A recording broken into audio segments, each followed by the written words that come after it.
আসসালামু আলাইকুম। আজ ২৬শে মার্চ বাংলাদেশের মহান স্বাধীনতা দিবস।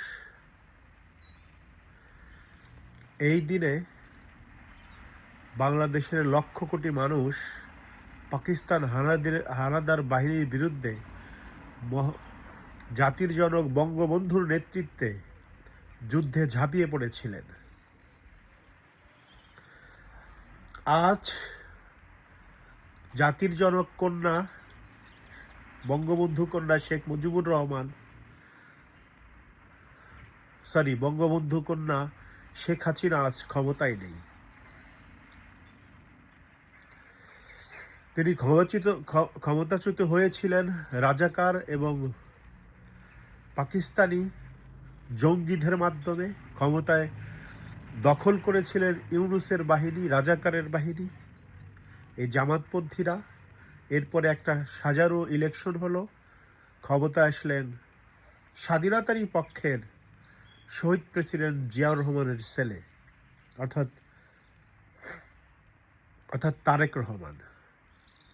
ভেবেছিলাম জনাব তারেক রহমান ক্ষমতায় আসলে বাংলাদেশটা ভালো থাকবে, শান্তিতে থাকবে, রাজাকারের হাত থেকে অন্তত বাঁচা গেল।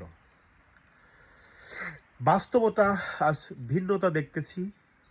আজ এমন একটা মহান দিবস, একটা মহিলা গ্রেপ্তার হলেন ধানমন্ডি 32-এ গিয়ে দোয়া করার জন্য গিয়েছিলেন, ফুল দিয়ে শ্রদ্ধা জানাতে গিয়েছিলেন, কিন্তু তিনি পারেননি। তাকে গ্রেপ্তার করা হয়েছে সাধারণ এক আওয়ামী লীগ কর্মীকে। তার নাম হচ্ছে মিষ্টি সুভাষ। এই মেয়েটি বা এই মহিলাকে গ্রেপ্তার করা হলো। কেন গ্রেপ্তার হলো? সে তো একজন সাধারণ আওয়ামী লীগের কর্মী। সে আওয়ামী লীগকে ভালোবাসে। সে আওয়ামী লীগের কোনো সাংগঠনিক কোনো কাজের সাথে সে জড়িত নেই। কেন তাকে গ্রেপ্তার করা হলো? এই দুইজন নারীকে গ্রেপ্তার করা হলো। আমি এই জার্মানি বসে এর তীব্র নিন্দা করতেছি।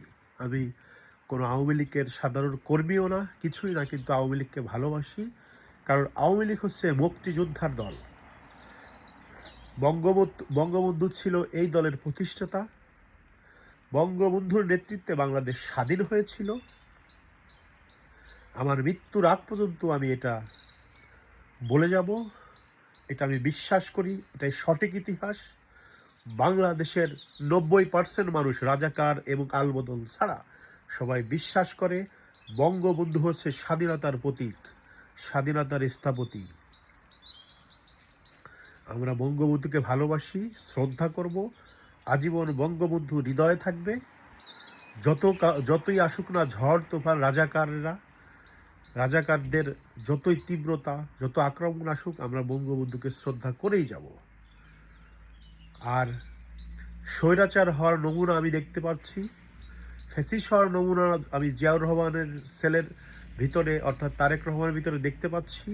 কেন? সেই স্বাধীনতার পক্ষের একটি দল, সেই ক্ষমতা থাকাকালীন কেন এই নারীদের গ্রেপ্তার করা হলো? কেন তারা শ্রদ্ধা করতে পারবে না মহান স্বাধীনতার স্থপতি বঙ্গবন্ধুকে? সবাই ভালো থাকবেন। আল্লাহ হাফেজ।